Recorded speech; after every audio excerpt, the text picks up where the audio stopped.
The day my husband, David, stood at my Manchester doorstep after 5 years and said, "Ellen, can we talk?" My heart froze. His voice was soft, almost like the man I'd loved, but his eyes carried a weight I didn't recognize. The rain was falling lightly, tapping the pavement, and the air smelled of wet leaves. I wanted to slam the door, to scream about all the sacrifices he'd forgotten, but instead, I stepped aside, letting him in, my hands shaking with a mix of hope and hurt. Our story began 18 years ago in Leeds. I was 24, a nurse at a local hospital, full of energy and dreams of starting a family. My parents were school teachers, proud of my steady job. David was a carpenter, charming and warm, with hands that could craft anything from wood. We met at a community fair, him showing off a carved chair, me buying jam from a stall. He offered to carry my bags, and we talked until the sun dipped low, laughing like old friends. By the end of the month, we were inseparable. When David proposed, I didn't hesitate. "Let's build a life, Ellen," he said, his brown eyes steady. My parents worried. He was talented but didn't earn much.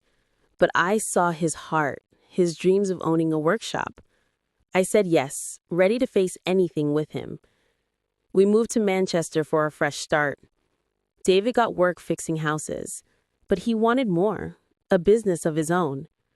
I supported him, working extra shifts at the hospital. Our flat was small, in a noisy part of town, but I made it ours, hanging curtains, cooking stews to warm us after long days. I'd sit up late, listening to his plans, my eyes heavy but my heart full. To help his dream, I made sacrifices. I gave up my savings for nursing courses to fund his first tools. "You're my everything," he'd say, kissing my hands. I sold my grandmother's brooch to cover rent when jobs were slow. It hurt, but I told myself it was for us. David's workshop opened, a small space filled with sawdust and hope. I'd bring him tea, watch him carve, feeling proud. When our son Tom was born, life got harder. I cut my hours to care for him, losing my chance-eye promotion. David worked late, building his name. I'd rock Tom to sleep, handle doctor visits, and stretch every pound. "You're amazing, Ellen," he'd say. But his time at home dwindled. I didn't complain. I wanted him to succeed. Years passed, and David's business grew. He took on bigger projects, fancy homes, posh offices. We moved to a better flat with a garden for Tom. David bought new clothes, a van for work. I was proud, but felt a gap forming. My days were nappies and school runs. His were clients and contracts. I'd try to talk about my hospital stories, but he'd nod absently. "Busy day, love," he'd say, eyes on his phone. Tensions crept in. David started meeting clients at pubs, coming home late, smelling of beer. I'd ask to join him. "It's just work, Ellen," he'd say, brushing me off. I felt like a piece of furniture in his life, useful but unnoticed. Tom sensed it too. "Why's Daddy always out?" he'd ask. I'd hug him and say, "He's working for us," but I wasn't sure anymore. I'd given up so much, my career growth, my savings, my time with friends.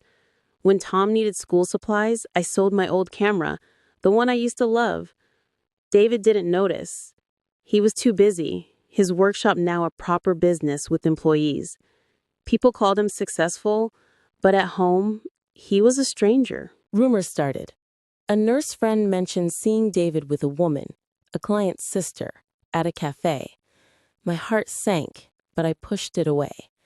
I was Ellen, the one who kept us steady. One night, I found a note in his pocket, a thank you from Clara for a lovely evening. I asked him, my voice calm. "It's nothing, Ellen. Don't overthink it," he said, his tone sharp. But his eyes dodged mine, and doubt took root. The breaking point came on Tom's 6th birthday. I had planned a party, cake, balloons, games in the garden. David promised to be there, but he arrived hours late, distracted, checking his phone. Tom's face fell when David barely joined the games. That night, I tried to talk. "David, we need you here," I said. He snapped.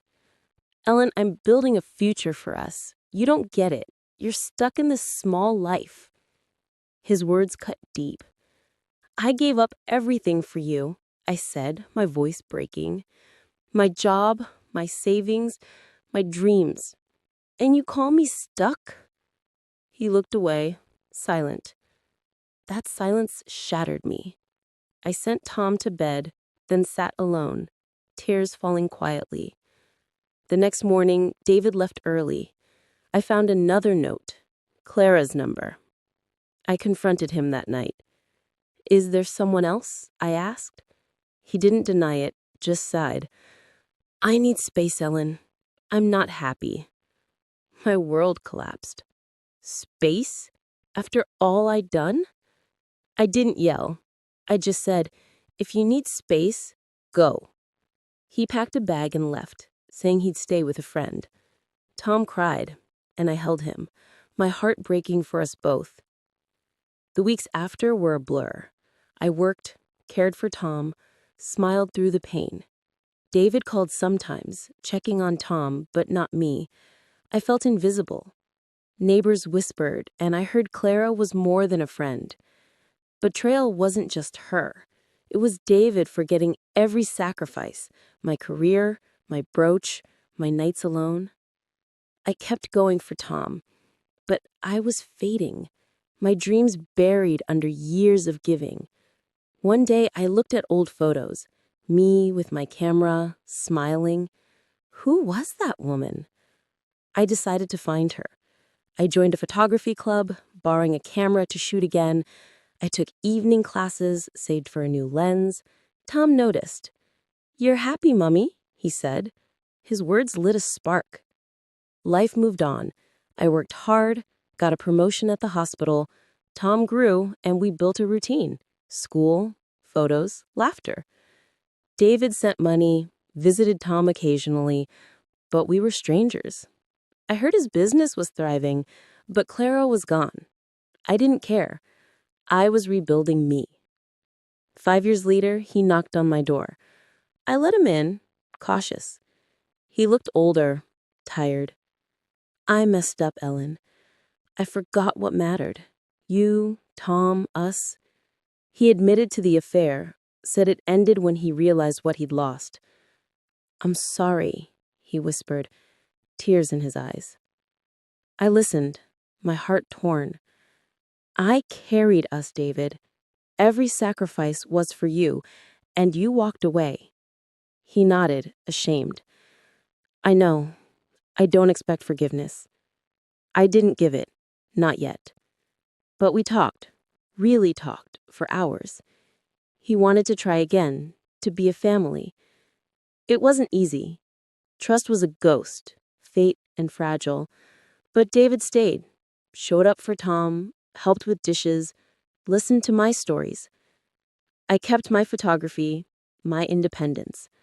Tom smiled more, our home warmer. Slowly, we rebuilt, not the old us, but something new, scarred but honest. Looking back, that knock was a second chance, not just for us, but for me. My sacrifices weren't wasted. They made me strong. To anyone feeling forgotten, know this. Your heart's gifts are your power. Hold them close. And when the door opens again, choose yourself first.